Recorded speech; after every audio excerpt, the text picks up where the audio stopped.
Homo sapiens' superpower is communication. Every conversation is made up of multiple kinds of conversation. If two people or more are having different kinds of conversations at the same time, they won't hear each other. And most of those different kinds of conversation, they fall into one of three big buckets. Why do you say that it's a superpower? I think we're terrible at it. You're exactly right. Much of communication is not as good as it could be. And there's three things that if you just practice them a little bit, they're going to become habits. It's literally just a set of simple skills. Charles, you brought the heat again.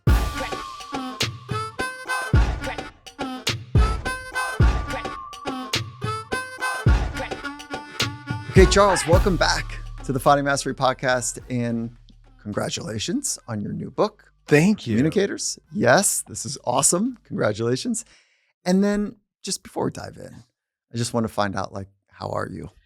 I am great. Thank you for asking. That's you're good. You're a super communicator because you start with questions that invite the other person to say something meaningful. I'm doing great. So since the last time we talked, I moved from New York to California. I'm talking to you from Santa Cruz, California, which has been a massive improvement in our quality of life.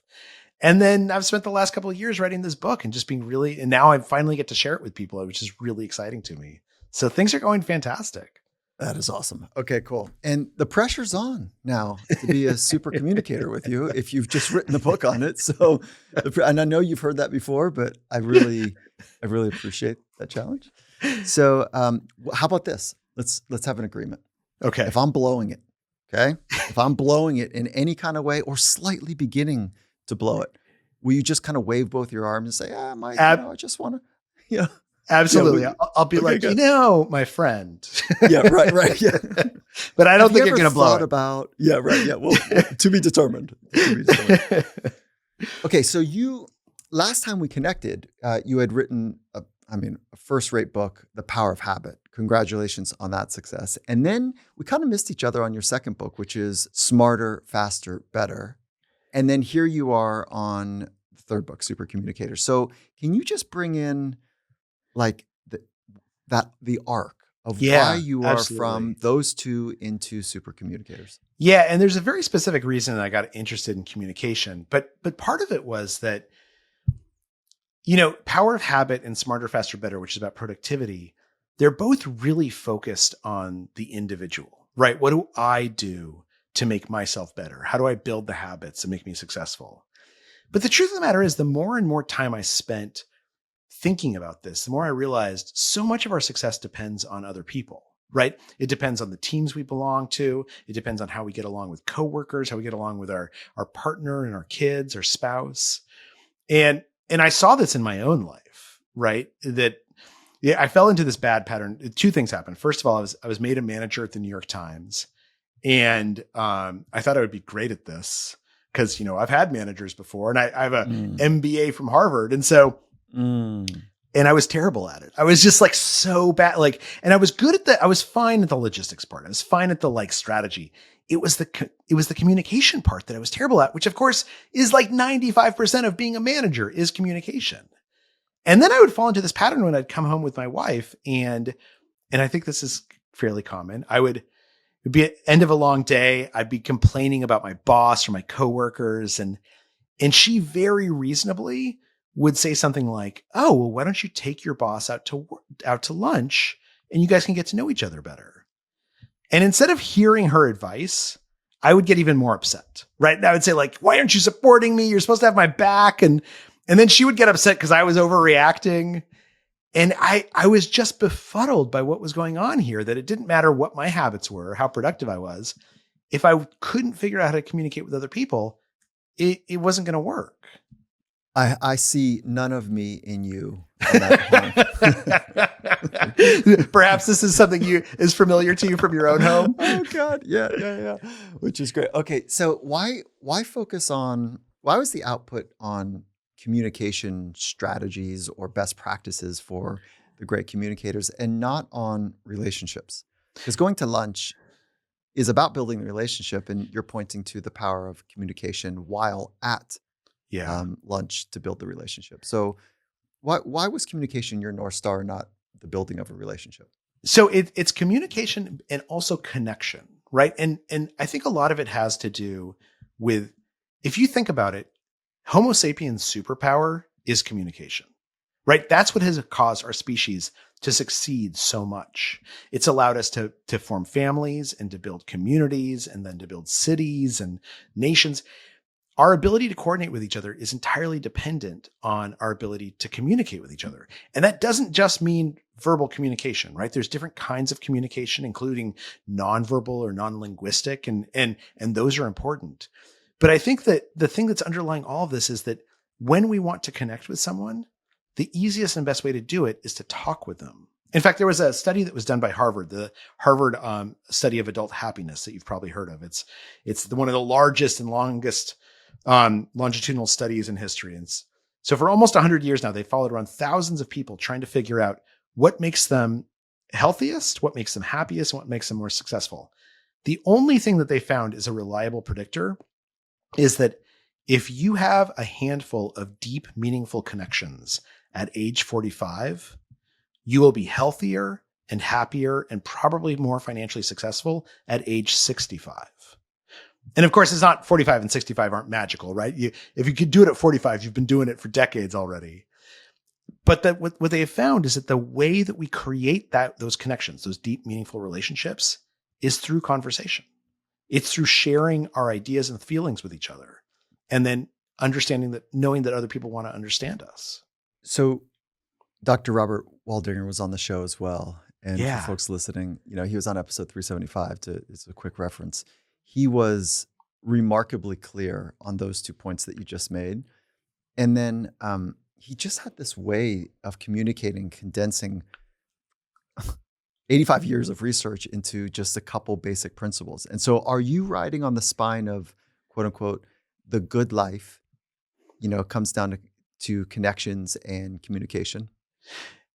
Yes, but I think it's actually, certainly you need that for the good life. But I think that there's something about communication that is sort of transcends the good life into parts of our life that aren't so good, but are necessary, right? When you're at a party and you meet someone new, when you're in an argument with a coworker, when you and your spouse have a difference of opinion, I don't know that those are necessarily parts of the good life. Like, it'd be great if we could avoid some of them, but they are parts of life, and they're parts of life that we need to know how to really do well. And the thing about learning good communication, about becoming a super communicator, is that it equips you to make all of those situations better, to help you understand what's actually going on. And it might be useful to define what a super communicator is. I find that the easiest way is to just ask a question. Like, if you were having a bad day and there was someone you were going to call who would make you feel better, does that person pop into your head right away? Do you know who that is? Mm-hmm. Yeah. Who is it for you? It's my wife. Your wife. So for for clarity, she can go both ways. So like, she can be like a kick in the ass and like, I got you. Yeah. So if I want to just kind of bake, if I want to front load the security that I might get from some, unconditional support, it might be somebody else, but a truth speaker, a fire breather, or somebody who like will absolutely give it to me straight. That is definitely my wife. So I don't know if that's who you're talking. No, that's absolutely who I'm talking about. Because for you, she's a super communicator. And I'm sure it's true back too, that you're a super communicator for her, that you guys know how to listen to each other and show you're listening so well. Now, there are some people who can do this with almost anyone. And the thing that we've learned is this is not like something you're born with. This is not something that you have to be a charismatic or an extrovert. It's literally just a set of simple skills. And we used to know these skills. We used to actually teach these skills in school. And they're skills that evolution has given us. But in the contemporary world, it's sometimes very easy not to listen to your instincts. And so by explaining what the skills are and explaining how communication works, we make it easier for people to listen to that sense of how to actually connect with others that all of us carry around, but sometimes can forget. Quick pause here to share some of the sponsors of this conversation. Finding Mastery is brought to you by Facet. When we think about what it takes to thrive and to live a life of flourishing, there's no doubt that financial wellness is a big part of that equation. There's lots of ways to manage your money. And here's one that you might be interested in.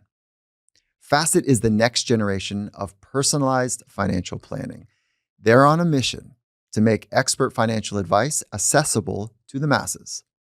So Facet provides you with flexible access to a team of financial planners and a team of experts across retirement planning, tax strategy, estate planning, and more. And the best part here is that instead of taking a percentage of your portfolio, Facet only charges an affordable flat membership fee and doesn't charge you to invest with them. This is extremely rare for the industry. As you probably know, most financial advisors charge you a percentage of your assets. And even if it's only 1%, those fees can really add up over the course of your lifetime. And because you're listening to this podcast, Facet is hooking you up with a great offer. When you sign up today, Facet will waive the $250 enrollment fee for new annual members. And they have an epic limited time offer on top of that. To learn more, just head to facet.com/FM. Again, this one is a little different. That's Facet, FACET.com/FM to waive your enrollment fee and to learn more about their limited time offer. A little disclosure here. Facet Wealth Inc., Facet, is an SEC registered investment advisor headquartered in Baltimore, Maryland. This is not an offer to sell securities or investment, financial, legal, or tax advice. Past performance is not a guarantee of future performance. Terms and conditions apply. Let's jump right back into the conversation. What you're also pointing to is really at the core of the human experience. That connection bit is the deep-rooted need to belong, to be part of something. And what I've really appreciated that you're doing here is you're tying together the best practices to communicate well to foster a real connection. And before we get into the skills, let's start. Why now? Why now with this book? What was calling you to say, okay, I got to dig in to better understand something? Yeah, it's a really good question. And I think the reason why now, and I'd love to hear your thoughts on this, is starting what now 6 or 7 or 8, even before the 2016 election, I felt like we were living through this age when people just had forgotten how to have conversations, right? It sort of felt like there were all these people who either the goal of talking to each other was to convince each other that I'm right, or to talk to people who already agree with me. And this is really confusing to me because, just to take the US was born in conversation, right? The Constitutional Convention were people who hated each other getting together and having conversations until they figured out and agreed on a constitution. And our best moments as a nation, and also our best moments as a world, have been when we can sit down with someone whom we disagree with, maybe even we dislike. And the goal is not to convince them you're right or I'm right. The goal isn't necessarily sometimes to find a common ground. The goal is just to understand why the other person feels that way, what they're going through, and help them understand us. Because the thing we know, you mentioned belonging before. At the core of belonging is understanding. When I say I belong to this community, what I'm really saying is I feel like they want to understand me and I want to understand them. And it felt like right now we are at a moment when learning, relearning, reminding ourselves how to communicate, how to have conversations is really, really important and will hopefully be really powerful. Triple down on the need to communicate well and to create the space for that feels like that's maybe a primary challenge to communicating well. Yeah. There's that disease of busy and the disease of on the go and fast paced and the always on society where there was a recent research that I came across where what was the number? 47%. 40. It was there was differences in genders, but basically they gave people the chance to be with their own thoughts. Something that most people would say out loud, I just wish I had a little more time to myself. Yeah. I just wish, man, it's so busy. There's so much happening. I just wish I had a little more time to breathe. And then they gave them time to be with themselves. And it was somewhere around 47% of people would rather shock themselves than be with themselves. So, I don't know how we square that one, Charles, but okay. So that being said, I triple down on the importance to listen well, to be able to be an active communicator. Let's just start with the United States for just a moment. What grade would you give us? Oh man. Okay, I'm gonna say, and then I'm gonna ask you to answer the same question. I'd say a B tops, and honestly, sometimes like a B minus, C plus. Like when I watch conversations around politics, people don't want to share with each other. Family members don't want to share with each other. I know people who avoid talking about politics who are going to vote for president. And that shouldn't be true. That should be an easy conversation just to have, even if we believe different things. That's what a democracy is. Wow. So I got a different score than you. Yeah. I'll give let's do a bell-shaped curve, and I'll get up in that upper 3%, like our extraordinary. Yeah. And then I think that there's a curve here that's noticed, like this radical drop where we've got, I don't know, I'll say like 10% are doing okay. And so I think the 85% are like an F. Yeah. And the reason I'm being hyper critical in that score is because the connection between first wanting to listen, and then secondly connecting thought streams with feelings and then emotions, and then the context of all of that broth is like, that's sophisticated now. To take yourself out of that, not get sucked into the narrative, but to have a sense of groundedness, to really be present with the thoughts, and then ignore those thoughts pretty quickly and get right down to the feelings and emotions. That type of broth is that's a soup that I want to be part of. Like where's this metaphor going? I'm not sure, but that's the relationships I want to be part of. And I think it's rare. Interesting that you mention it that way, because one of the big insights. So after I had this experience with my wife, and I kept on getting into fights that I couldn't figure out why we were having, I started calling like all these communication experts, asking them like what's going on.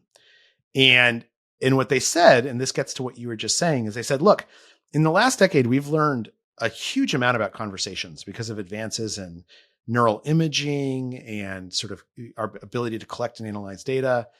And they said, for most people think of a discussion as being about one thing, right? Like we're talking about our vacation plans or what we should do about our kids' grades. But actually, they said, every conversation is made up of multiple kinds of conversation. And most of those different kinds of conversation, they fall into one of three big buckets. There's practical conversations, like we were talking about, the top of that broth, right? Where we're making plans, or we're solving problems, or we're, figuring stuff out. Then there's emotional conversations, where if I tell you how I'm feeling, I don't want you to solve the problem for me. I want you to empathize and I want you to relate. And then finally, there's social conversations, which is about how we relate to each other and how we relate to society. And they said the thing that we've learned is if two people or more are having different kinds of conversations at the same time, they won't hear each other, right? That's what was going on with me and my wife. I was having an emotional conversation, complaining about my boss. She was having a practical conversation, suggesting solutions. So I couldn't hear her and she couldn't hear me. But if we learn how to align what's in the language of psychology and neurology is known as neural entrainment, if we learn how to have the same kind of conversation at the same moment, then suddenly connection becomes so much easier. And that soup, that broth that you're talking about, those deep, meaningful conversations, they become actually easier than making small talk. I'm a fan of like half sentences. Yeah. And they're like these preceding little sentences to set a frame. It doesn't need to be a long narrative about anything. And they often come in the form of like things like this, like what I'm about to say might seem insensitive, and I'm going to do my best. So it's like it's an idea, but it's not just a half sentence, but that type of framing mechanism. And so in that spirit, I've learned, we'll just stay with our wives for a minute here. Hey, Mike, I want to talk about something. And here's my response. Okay. Solution mode, feeling mode, or just absolutely just listening. And then, so now I know I've asked for, tell me which hat to put on. Yeah. And she might say something like, look, I just need you to understand something. And really what she's saying is like the feeling piece, or no, I need a solution here. Like this is going to be, this is a quick conversation and I'm stuck. Great. Yeah. Bang. I know exactly, practical hat. Okay, good. Go to solution mode. But if that's a default for me, which, the old gender narrative about, Right. Men go to solutions or whatever more often, but I get myself in trouble. So Yeah. I love that little framing, and the three that you have there are so clean. Well, and it feels really good. So my wife does the same thing with me. She says like, do you want me to solve this problem, or do you want me just to listen while you vent? And the thing is, it feels so good when she asks that. You would think that like I would be, but no, because like oftentimes I haven't sat down and figured out what I wanted out of this conversation. And when she asks, I'm like, oh no. This isn't actually a big deal. We don't need to solve it. I'm just grumpy. So I need to get it off my chest. Cool. And I think it's really powerful to do that in schools. Actually, they oftentimes teach teachers to ask students, particularly when the student is upset, do you want to be heard? Do you want to be helped? Or do you want to be hugged? And of course, that's the three conversations, right? The practical, the emotional, and the social. And what it does is it kind of teaches these kids to say, oh, this is what I need from you, which of course is critical. That's what you're doing with your wife when you're asking her. And when she tells you what she needs, it feels great. Like, got it. I understand Yeah. the assignment. Yeah. Now I know how to Thank you. succeed. So let's do a cadence. Okay. Typically communication is like what I'm sending, verbally and non-verbally. But I think that you've got a different way to talk about what a super communicator does. But if we could just break it up into sending signals and receiving signals, Sure. how do you split those two? So the receiving is actually more important. The sending's critical, right? But the receiving is the most important.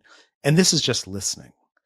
And we oftentimes mistake how listening happens. One of the chapters in the book is about this experiment that was done where they brought in a bunch of gun rights advocates and a bunch of gun control activists. And the goal was not to have them like convince each other. The goal was just to see if they could have civil conversations. And in order to do that, what they did is they taught them this technique called looping for understanding.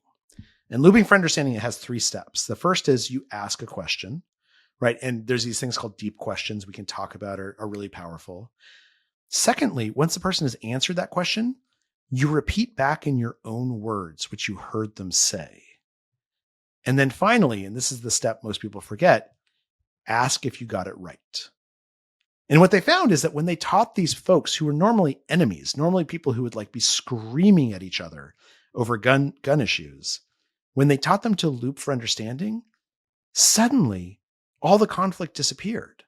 And that didn't mean everyone agreed with each other, but now they were showing each other that they wanted to understand. They were proving that they were listening. And this is something critical about receiving information, about listening, is that oftentimes we do things like nod our head or we smile to show that we're listening. But speaking is such a cognitively intense activity that the speaker doesn't really pay attention to what the audience is doing. So to show that we're listening, to prove that we're listening, oftentimes, and this is particularly useful in conflict, we have to do something once they stop talking. And that looping for understanding, the proving that I just heard what you said and I processed it and I can say it in my own words. And by the way, did I get that right? Or do I need to loop this again? Do we need to drill down deeper? That's critical because one of the things that we know about super communicators, consistent super communicators, is they ask 10 to 20 times as many questions as the average person. And then they listen to what people say. That's a big right? number, isn't it? I mean, what's interesting about those questions is that some of them are deep questions, which are really powerful, but some of them are things like, hey, what'd you think about that? Or, oh, what'd you say next? Or, oh yeah, then what happened? They're these questions we hardly even register, but what they do is they invite other people into the conversation. I'm going to go way back to high school years. And while punk rock was not my music of choice, certainly there was a little bit of that in the counterculture kind of action sport world that I grew up in. And so just to paint the picture of my friend group, this was not a highly sensitive committed to intellectual, prowess. This was like, let's push against the grain and let's go for it in life, whatever that might mean for somebody. And there was an aggressive nature to it. So this was not a safe community that I was in, unless you were really putting yourself out there. Mm-hmm. And so they would recognize that, like, oh, I see that you're going for it. I see that you're leaving blood on the asphalt, from skateboarding, or I see that hold down from surfing. Like that's where you would garner this sense of acceptance in the group, belonging, if you will. Now, here I'm going to go way back, because what would happen for me is that all of us would have some sort of thing that we get made fun of. And so mine was questions. Right? Like, dude, would you stop fucking asking so many questions? Right? Because and now here I am, 50, 40 years later, like loving it. I get to ask questions all day long. It was this thing that I was punked for. And now you're saying, hey, listen, just maybe you've met some of these criteria. And so it's no loss on me that I had to go to get to the end of the psychological, institution of studying to understand these things. But yeah, please. And what I love about that is that they have to make fun of something, right? So they made fun of questions, but they probably loved it who doesn't love answering questions about themselves, right? Okay. So let me because it's an introspect. It can be really dangerous if somebody double clicks, and I didn't have at that time the right contour of micro expressions, body expressions, tonality, and the half sentence proceeding to create that shape where someone's like, I want more. There was a double clicking inspection, hostility. You're about to get exposed, for the fraud that that you are. Right. As teenagers, most of us are anyway. But so it was not appreciated, Charles. This was so I wanted to understand, but So this is where deep questions comes up, because you're exactly right that some questions can feel like an interrogation, right? But deep questions are these things that ask us, rather than about the facts of our life, they ask us to describe our beliefs or our values or our experiences. And they're easier to ask than you'd think. They don't often seem like deep questions. So if you bump into someone and you say, oh, what do you do for a living? Oh, I'm a lawyer. A deep question would be, oh man, how'd you decide to go to law school? Or like, what do you love about your job? Or what's the best case you've ever tried? Those are deep questions because they're asking someone about their background, their experiences, how the values that they had that led them to law school, the beliefs that they carry into their work. And the thing about that is that when we ask those questions, we invite the other person, but not require them to tell us something about themselves. And so I'm wondering, but tell me if I'm getting this wrong. The questions you were asking as a kid, they maybe felt a little bit like interrogations. Like, I'm going to drill down until I find some fact about you that you don't like. Whereas if I ask someone, what do you make of the world? What do you think? Everyone is an authentic expert on themselves. When I ask you about your experiences or your feelings or your beliefs, I'm allowing you to be vulnerable if you want to be, and matching that vulnerability is important. But equally, I'm not putting you in a position where I'm trying to trick you, because you're the only person who actually knows what you think and feel and believe. And when you shape that in the relationship or the dialogue prior to, in whatever ways that can be established, then it's safe. Yeah. Right. But when it's like, where's that come from? Right. Question after question after question. Yeah. Right. Then it's all of a sudden like, whoa. And so I didn't realize that my sharpness was actually coming off that way until later. And so, it took me time. I just really wanted to understand. Yeah. And then I wasn't until later, Charles, I didn't understand how to almost ignore the narrative and be more interested in that next layer down, which is what are the feelings that are going with the narrative that's taking place? That's exactly. Oftentimes there's this saying that don't ask someone about the facts of their life, ask them how they feel about their life. And it's really easy to find those questions when we look for them, right? Instead of asking like, where do you live? Asking like, you know, like, what's the best thing? Like, what do you love about your neighborhood? Why'd you decide to live there? Like suddenly now I'm asking you how you feel about your life instead of just the facts of your life. So And good. it's also really useful because again, and I'm wondering if this is true for when you were young, that oftentimes we get into conversations where we're asking questions and the other person doesn't ask a question back, right? So it feels like an interrogation because like it's your job to like keep the conversation going by asking question after question. And the thing about deep questions is they make answering your own question very natural. Like if someone says, you know, I became a doctor because I wanted to help people, or I became a lawyer because I wanted to help people. It's really easy to say, oh man, I became a doctor for the same reason. Like that's why I decided to go to medical school too. Right? Oftentimes there's this thing that happens with reciprocity that's really important, which is if you say something meaningful or something vulnerable, I really need to match you. I need to respond in the same way. And that can be awkward if somebody doesn't ask a question, unless we're answering deep questions, at which point it seems totally natural for me to respond to the question I've asked because it's clear that I'm looking for something that we have in common. It's really cool. It's really cool. And so let's just go through a bit of a checklist Okay. that, like what are some of your best understandings of what makes somebody a super communicator? So there's a couple of things that super communicators do. As I mentioned, they ask a lot more questions. They ask deep questions that might not even seem deep, but allow someone else to sort of share themselves. They often ask permission. And the way that they ask permission can be as subtle as just saying like, hey, can I tell you what I think about this? Or it can be something like saying, yeah, that's really interesting. Like, what did you make of that? Like, why, like, what did you do? Like, what did, what did you say next? And like, why did you say that? Right. I'm asking permission to learn a little bit more about you. And you might say like, whatever, I'm not going to tell you about my personal life, but now I'm not invading your territory. I'm inviting you to connect with me. In addition to, to listening and to asking questions, super communicators tend to figure out what kind of conversation is happening and match people and invite them to match back. Right. So like, let's say again, back to this, what do you do for a living? I'm a lawyer. You know, why'd you decide to become a lawyer? If somebody says, oh man, it's because it was a steady job and taking care of my family is really important to me.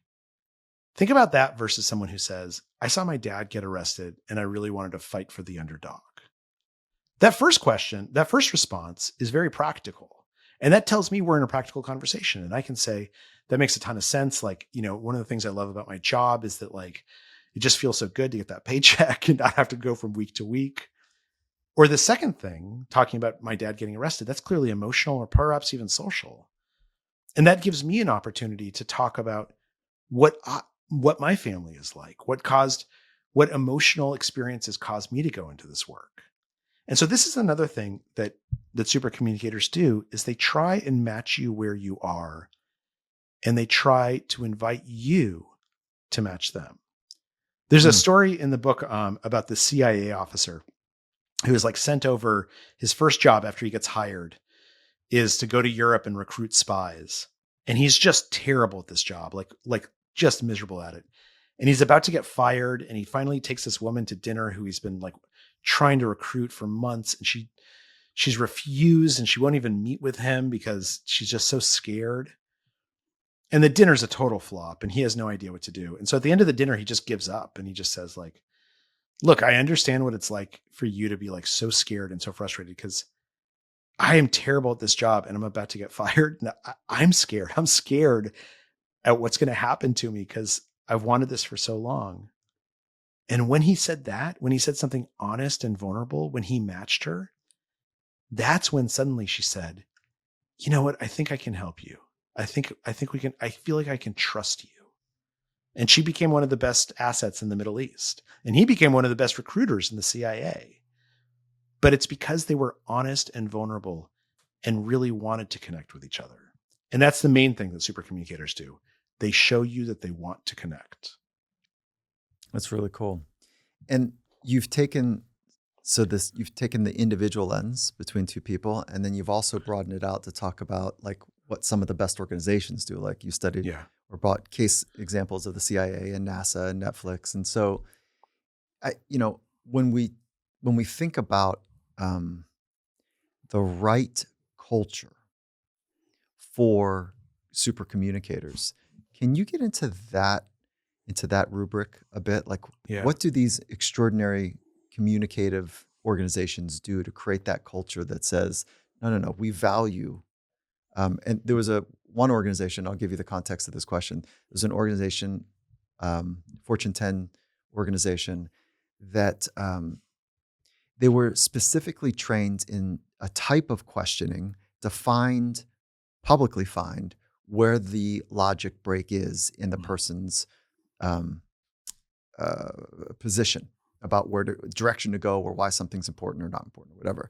So this type of questioning is made to find the break in logic, and we do that publicly. They would do that publicly. And okay, so that the idea was like, we're going to create an organization that is built on foundational thinking, first principles, and we're going to be rock solid. And because we need to have that framework to stand up.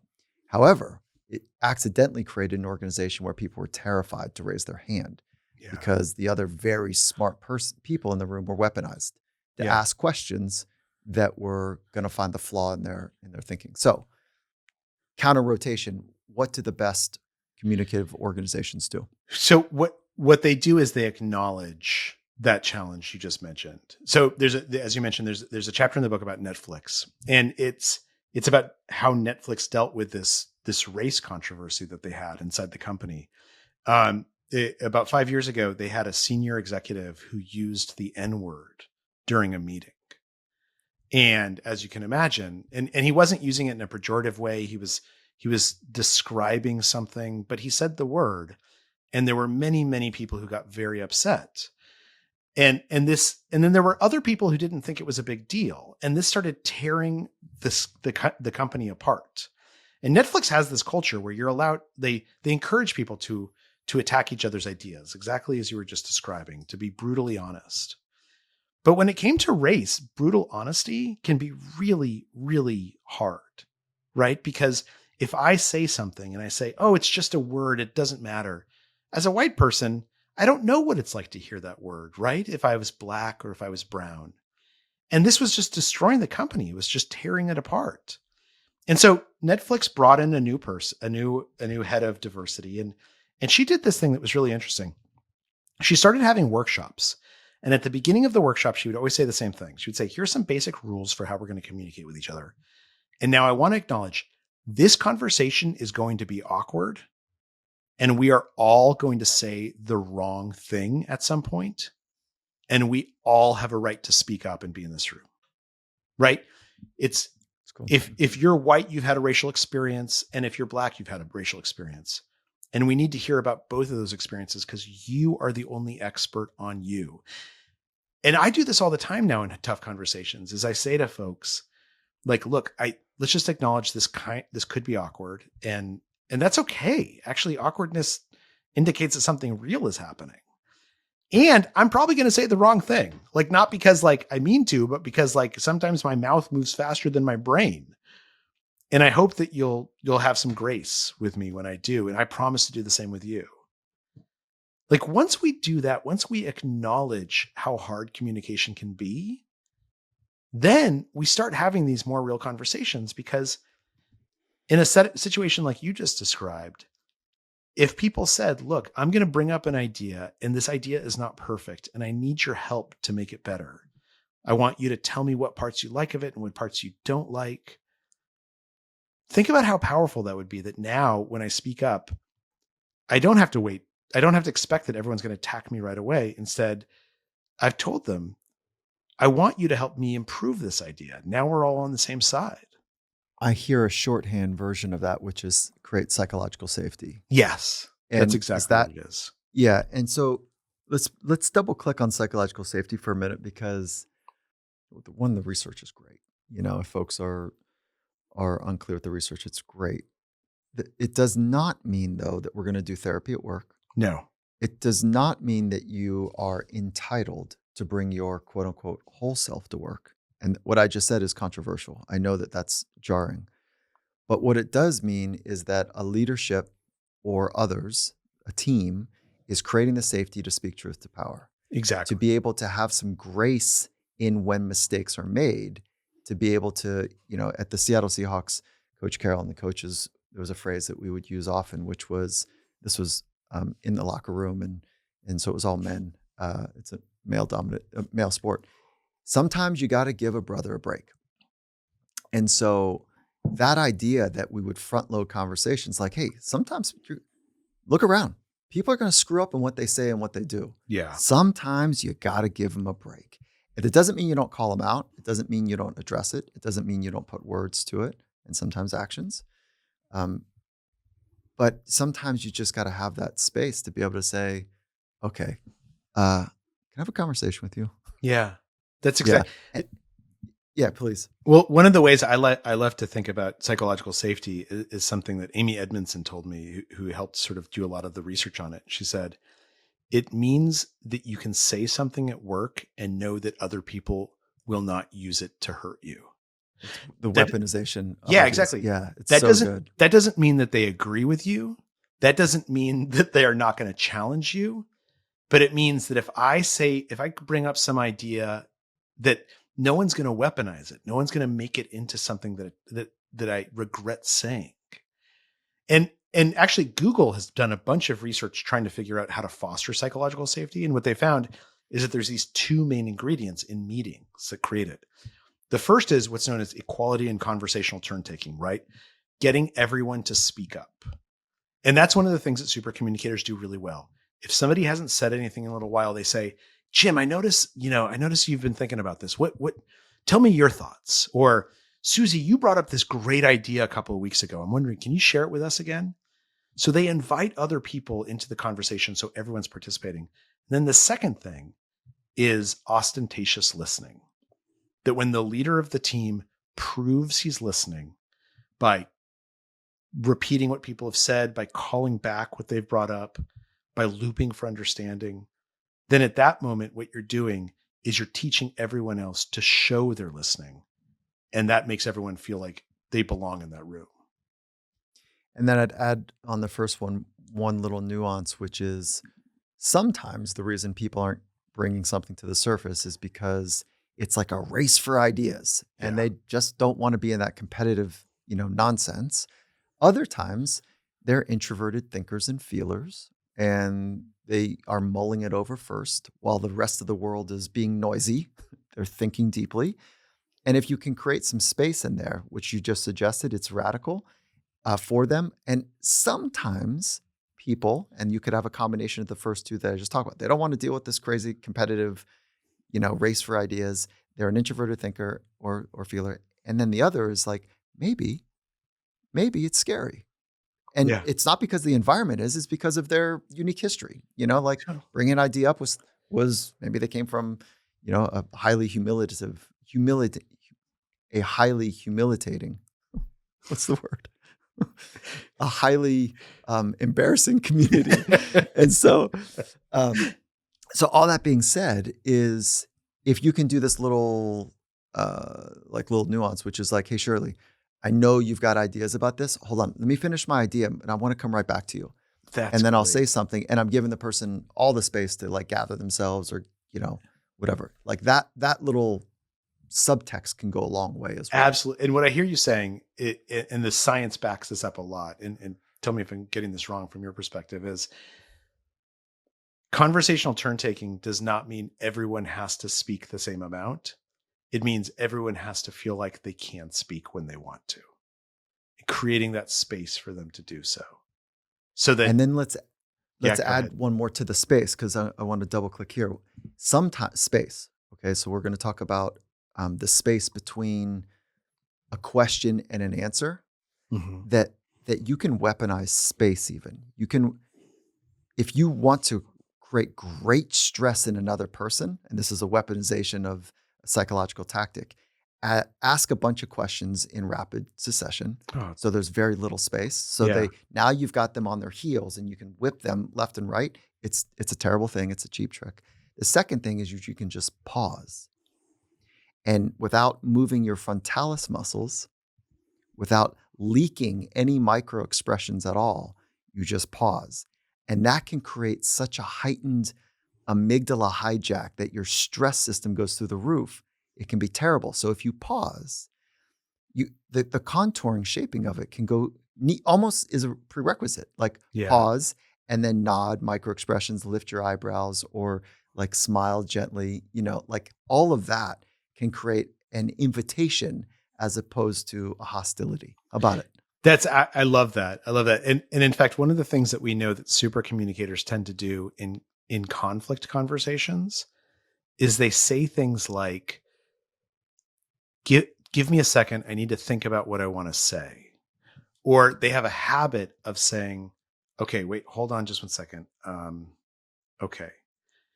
What they're doing is they're not only creating space for the other person, they're slowing down their own thoughts, because we all know this, right? When we're in a conflict, when we're disagreeing with someone, when we're debating something, you kind of are listening and like you're waiting your turn to speak, and you might not be saying the right thing. And so the question is, how do we slow ourselves down? How do we build a habit that lets me think just a little bit deeper before I open my mouth, so that I'm certain what I'm saying is something I actually believe, and I'm certain I'm saying it the right way? Like, I've seen tapes of people doing this, and it's amazing because they just do it again and again. They're like, okay, I hear what you're saying. Just give me a second. I want to think about how to respond to you. And then they respond. And that slight pause, it cools down the conversation enormously, because it helps reduce the anxiety. Because now the other person knows they don't have to respond right away, right? They can take a moment to collect their own thoughts. And that's really valuable.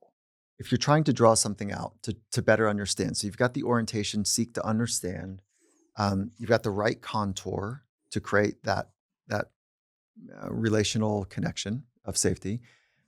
And then if you really don't like the idea, and sometimes people are very decisive, right? They hear enough information, like bang, done, move on. Yeah. That can feel threatening, but they're actually just very decisive. They don't need to wallow in it. They hear enough to say, no, that's 4 degrees off. Stop. No, I don't need any more. How do you help the decisive person with the person who is wanting to get a new idea surfaced? Yeah. Or maybe kind of turn the ship just a little bit? How do you help that narrative? So I'll say 2 things. The first is, not everything has to be a conversation, right? And not every moment is ready for a conversation. So like when I talk to my kids and I'm like, look, I'd like to have a conversation with you about your room, I don't really want to have a conversation with them. I just want them to clean their room, right? But let's say we do want to have a conversation. Let's say the time is right, that we're all in a place where we can do that. There's this thing that happens at the start of a conversation that psychologists refer to as a quiet negotiation. And the goal of the negotiation is not to win or to score points. The goal of a quiet negotiation is simply to understand what the other person wants. And oftentimes this negotiation has 2 elements. There's, what are we going to talk about? And then secondarily, how are we going to talk about it? And we usually don't acknowledge it. We usually don't even register it. But at the beginning of a conversation, you might do something like, say like, hey man, like, what'd you think about the game last night? I'm introducing a topic. I'm saying like, are we going to talk about sports?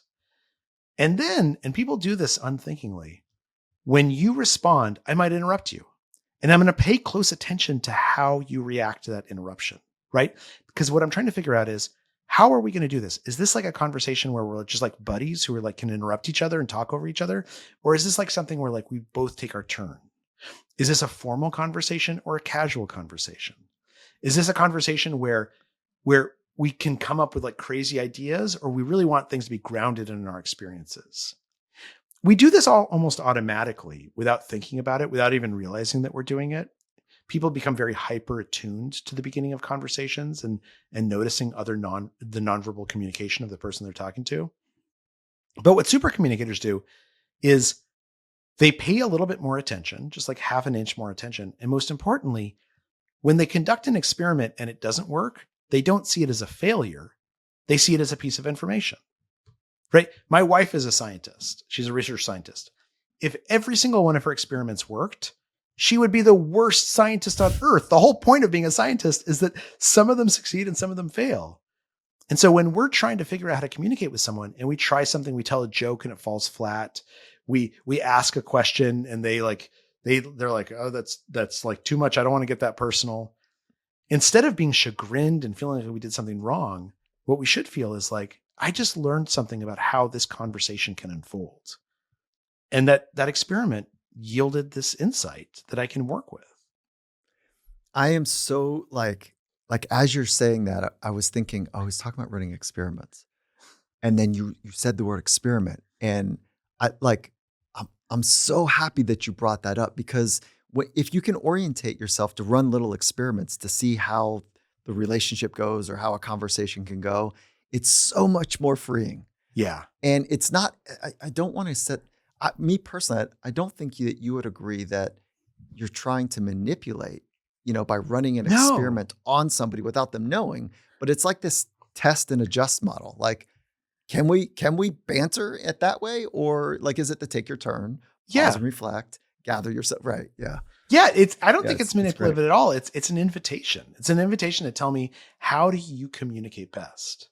And it's helpful to know what's going on inside our brains during those moments. So communication is Homo sapiens' superpower, right? Throughout history, it is why we have succeeded. And hold on. I don't see. I'm trying to get in there without being rude. Okay, so I think we're terrible at it, though. It's a superpower, but this is a made up language.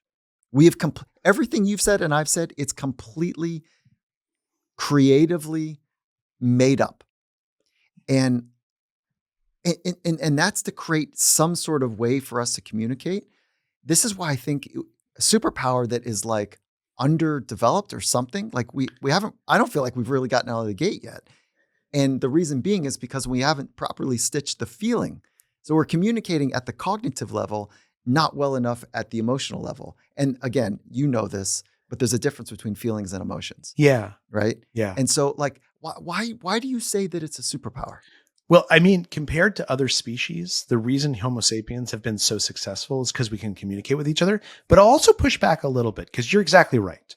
Much of communication is not as good as it could be. But think about how amazing it actually is, right? Like, when you have a conversation tonight with your wife, she's going to tell you things about her day, and you are going to understand what she was thinking and feeling without being there next to her side. And in fact, our brains have evolved to do exactly that. In this conversation, cool. For instance. Charles, that's actually really cool. Right? What you just introduced is really cool. That's going to sit with me for a while. That's real, because you just looped in imagination and all of this superpower computer processing that we have to create images, and those images elicit feelings and potentially emotions that are as if we were in it. But to do that, we have to be incredibly present and grounded, get ourselves like out of it so that we can be in it. That's a weird way of thinking about it. I love what you just did there, Charles. Oh, that's cool. You. Yeah. Well, okay, so let me ask you a question. So think of the last meaningful conversation you had with your wife. What's different about how you communicate with her now than when you guys first met each other and started dating? How long have you been married for? Oh, it's like we're at married in 95. Okay. So it's a long time. That's a while. I've been married almost 20 years. So, and you're even longer than I am. So if you can remember what it was like when you guys first met each other, how do you communicate differently today than you did those many years ago? Part of me just really craves that part. Like, I remember, Charles, like, I don't know if this is where you're going, but I remember it was like the next morning we'd wake up, we're in school together. High school is where we met. Huh. And so we would wake up the next morning, like we'd see each other like 7:45 in the morning, and we'd be like, look at each other exhausted. Because there was a moment in our conversation on the phone where it was like, holy shit, it's 3:00. And it's like, we started the conversation at 10 p.m. after like, homework or dinner or something was done. Like I don't, oh, it's so good. It was And it really, was because it was like this commitment to like really understand. And at my last conversation with my wife today was, hey, I got your text. Hey, I got your text. Did you solve everything? right. She's like, yeah, I got it. I'm getting something done. Can I call you back? It's like, Yeah. so it's like, so I don't know where you're going, but Well, sorry. so what for I that. love about that is like, you're right that oftentimes communication is imperfect and oftentimes we fail at it. But something happened in high school when you were talking to your wife that you guys connected in this profound way that has now carried you through marriage for what? This will be 30 years for you, right? Like, Yeah, exactly. 30 Coming on years it. is a long time. And it's not surprising to me that not every conversation is like that right now, right? Like if it was, you wouldn't have time for anything else because you'd be staying up to talking 3 a.m. But the truth of the matter is that what happened when you were having those conversations is that you and your wife became neurally entrained. You actually began thinking alike. And when we think with someone else, that's when they describe an emotion and we experience it ourselves. They describe an experience and we can imagine ourselves living through it. And we can build on that. And I'm sure you still have real conversations with your wife and meaningful conversations. Oh, yeah, of course. Sometimes once you have kids, it's a little bit harder. And you sort of, instead of staying up for 7 hours and talking, you've got like a good 45 seconds of talking. But because you guys can get in sync so quickly, because you can match each other, you can get that same feeling of understanding. And my guess is actually compared to when you were young, you can do that like this now. Yeah. Like yeah, totally. Yeah. Yeah. It's way faster. Yeah. And that's it's way really faster. powerful. Okay. So this is awesome, Charles. This is like, Thanks. I think so too. I'm so stoked that you are introducing this. It's like nothing new really is under the sun. Communication and connection are really important. But you're adding depth to it right now in a time that we're not listening properly. And you're saying, hey, let's remember that the superpower, I'm coming around here, because of this brilliant insight you added to it, that we could experience somebody just through communication. I love what you just did there. Okay. But anyways, we're coming back around. You're saying, let's get better. Yeah. So if there's something that you could point to, 1 or 2 or 3 things that we can do to practice to get better, how do you start that list, or where do you point us to? Okay. So it's just, and there's 3 things that if you just practice them a little bit, they're going to become habits. The first thing. Oh, look what you just did. I know. I bring it all together, good. right? All right, good. Yeah. So the first one is these deep questions. When you're going into a conversation, going to a party, right? You're going to meet new people and you're going to have to make small talk. Just say to yourself, okay, I'm going to meet someone. I'm going to ask them a question. And then I want my next question to be basically some form of, what do you make of that? Right? Oh, you're a lawyer? Why'd you decide to become a lawyer? Oh, you live in Scarsdale? What do you like about Scarsdale? Like what attracted you there? I'm going to ask a question that's, what do you make of that? And then when they answer, I'm going to answer my own question afterwards. Oh, you live in Scarsdale because you love the community. It's interesting. I live in Park Slope because I love the community there. Like, it's just so the people are so special. So and that becomes automatic once we start doing it. It's so easy to ask deep questions. That's number 1. Number 2 is when we're in a conversation that's a little tough, we do this looping for understanding. And again, there's 3 steps, right? Ask a question, preferably a deep question. Repeat back what you heard the person say in your own words, and then ask if you got it right. It is impossible to have a fight if you're looping for understanding. You can disagree with each other, but if you are proving to that person that you want to listen, you want to understand, they're going to be more trusting of you, they're going to like you more, and they're going to listen to you in return. And that's really all we want out of a conversation, is understanding. Do you add the feeling / emotion connection to that, or it's not in that looping? So you can, right? You can, when you're repeating back, oftentimes what I say is, here's what I heard you say. When you're in a scary situation, you feel really threatened. Even though they didn't say that. Even though they didn't say that. They didn't say Okay. anything about emotions, right? They said like, Yeah. take the gun control thing I was talking about. Someone said there was this one conversation where a woman had seen a shooting in her own school as a kid.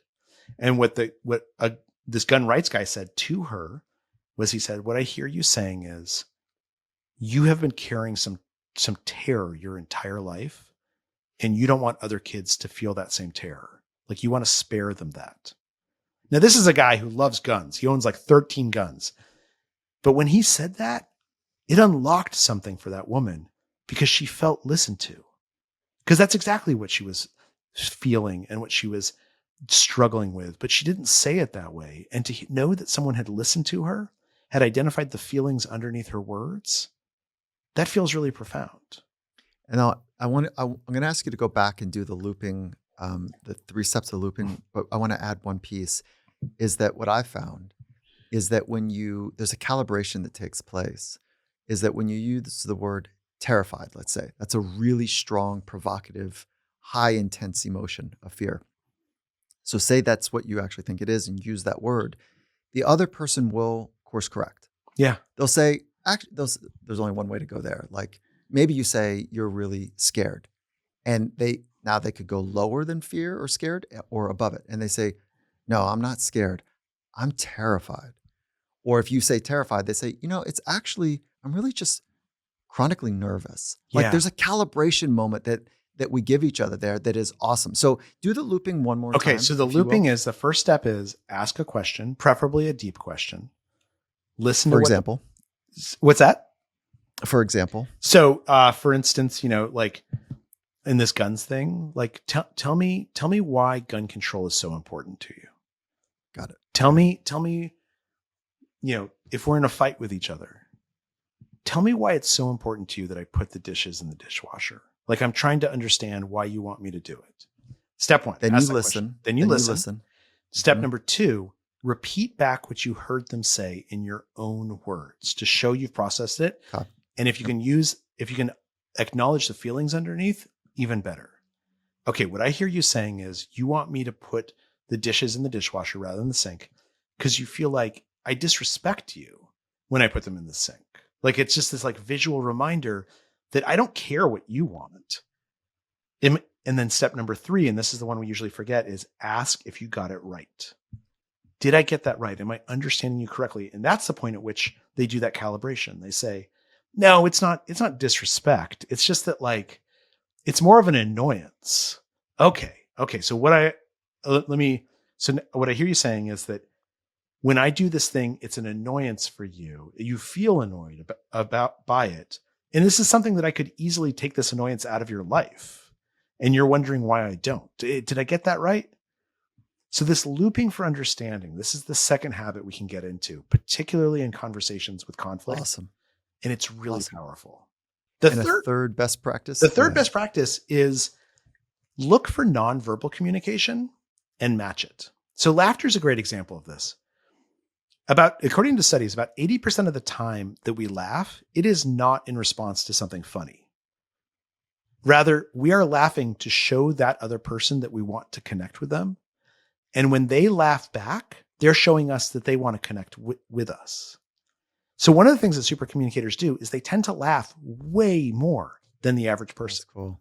Oh, that's cool. And it's not just laughter, right? It's also like an expression of condolence. Like here's a good example is, about 6 years ago, my dad passed away and I went to the funeral and then I came back I was living in New York at the time. And people would say like, hey, what's up with you? And I'd say, oh, I just went to my dad's funeral. And they would usually say something like, I'm sorry, or condolences. And then they wouldn't ask me anything about it, right? I had just been through this like incredibly interesting experience, this meaningful experience. If someone had said like, oh, what was your dad like? I would have loved to have told them that. But oftentimes— Great question. It's a great question. Right? Maybe after, oh, how you doing? Yeah. Yeah. Right. right? Yeah. Yes, exactly. Yeah, check Exactly. in with the person Right. and then be Right. curious about the Yeah. relationship Yeah. or Are the you man or doing the okay person. with Yeah. that? How are you Yeah. feeling? Is there anything I can do? What Yeah. was your dad like? And what's really happening there is that they're showing me that they want to understand, but they're also paying attention to what I'm saying nonverbally. They're paying attention to the fact that, like, I seem like I'm doing fine, but I just mentioned that I went to a funeral and I probably look a little downcast. And instead of being like, "Oh, that's okay. I'm sure he's in a better place now." Right? They're matching me and Yeah. they're saying, "Look, I want to share this emotion with you. You don't have to. You're not being pressured to. But if it's something that's important to you, I'm here to share it with you if you'd like." Charles, you brought the heat again. And so, well done. Like, thank you for your time and what you've poured into this research and writing of this book. And it's not lost on me how thoughtful you are and how earnestly you want to help people be just a little bit better in their lives. So thank you, Charles. And, where do you want to drive people to be more connected to what you're doing? So let me just say thank you in return. Like, it is such a joy to get a chance to come talk cool, with man. you. Thank You are you. like, you are a super communicator par extraordinaire. You just bring this spirit and gentleness to the conversation. That's just so, it's like Thanks, a warm brother. embrace. I appreciate you. Thank you. But if people are interested in learning more, if they Google me or they Google The Power of Habit or they Google Super Communicators, I will come up. The book is on sale everywhere you might buy books, Audible and Amazon and your local bookstore. Supporting local bookstores is fantastic. And then I will actually say my email address is charles@charlesduhigg.com. And one of the things that's really important to me is anyone who emails me, I read the email and I reply. It might take me a couple of days or a week, but I sort of feel like if you want to start a conversation, if you want to communicate with me, I have an obligation to respond to that. So any email you send me, I mean, if you're a Nigerian prince, I might not like respond, but yeah, right. Yeah. but if you take the time to email me, I promise I will read it and I will email you back. Charles at Charles Duhigg, Duhigg. Yep. Let's go. And so, look, I got a challenge for us is that at the Finding Mastery community, let's be great. Let's be great at being super communicators. And like, if we could point to Charles and say, thank you, brother. It's a cool challenge. Thank you for supporting us, Charles. And look forward to connecting soon. Me too.